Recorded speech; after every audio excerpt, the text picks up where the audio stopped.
Ada banyak anak-anak Tuhan yang bilang begini, kalau saya sih bang, semuanya saya bisa dengerin lah. Saudara, saya mau highlight satu hal.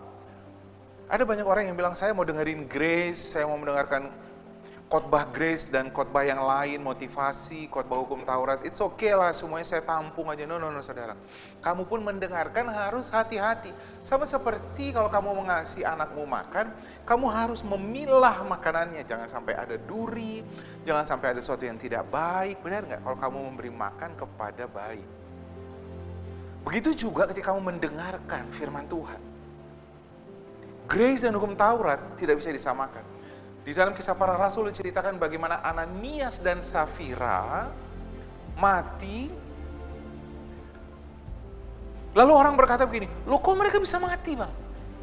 Bukankah Roma 8 ayat 1 berkata di dalam Kristus sudah tidak ada lagi penghukuman. Jadi kita anak-anak Tuhan ini tidak bisa lagi dihukum bang. Yohanes 3 ayat 17 ayat 18. Kristus datang bukan untuk menghakimi. Jadi tapi kenapa ada anak Tuhan Ananias dan Safira mati? Yang pertama saya mau kasih tahu. Lihat saudara.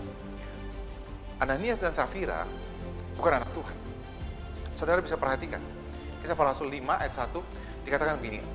Bercerita tentang Ananias, dibilang begini, ada seorang lain yang bernama Ananias.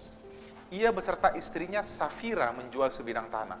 Dalam bahasa Inggris dibilang begini, but a certain man named Ananias, a certain man, dibilang ada laki-laki yang bernama Ananias. Kalau Alkitab menulis anak Tuhan,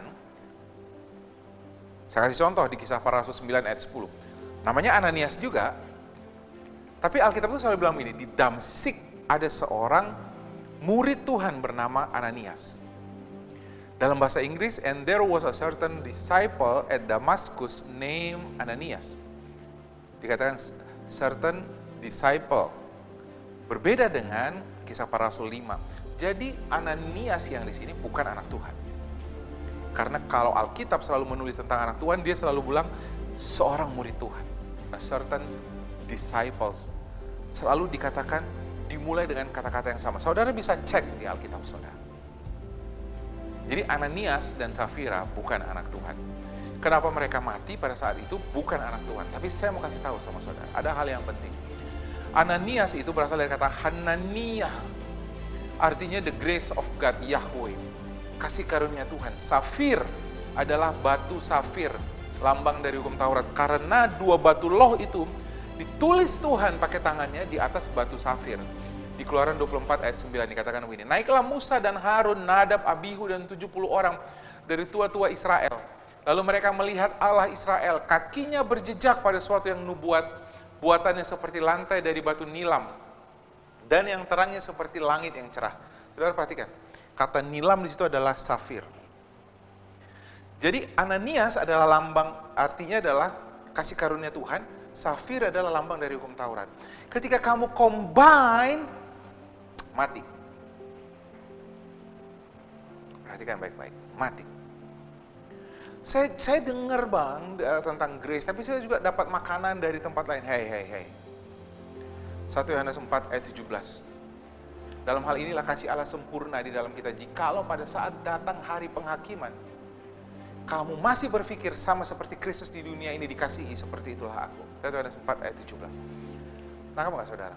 Pada saat sekarang kita dengar grace, kita bilang ya saya sudah ngerti bang, saya pasti sembuh, grace. Tapi saudara dengar hukum Taurat, bahwa kesembuhan terjadi kalau kamu taat dulu, kamu lakukan A, kamu kerjakan dulu B, baru Tuhan senang, baru Tuhan menyembuhkan kamu. Ketika datang hari krisis di hidup kita, ketika kita under pressure, dikatakan 1 Yohanes 4 ayat 17, apakah saudara masih confirm? Karena yang kau dengar akan kau pikirkan.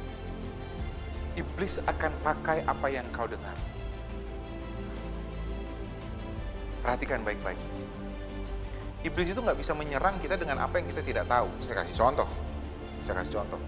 Kalau saudara nggak tahu ular itu menggigit dan membuat orang mati, gitu ya, ular kobra, kita kan tetap sentuh ular kobra. Karena kita nggak pernah tahu bahwa ular kobra itu berbahaya. Sepakat nggak dengan saya?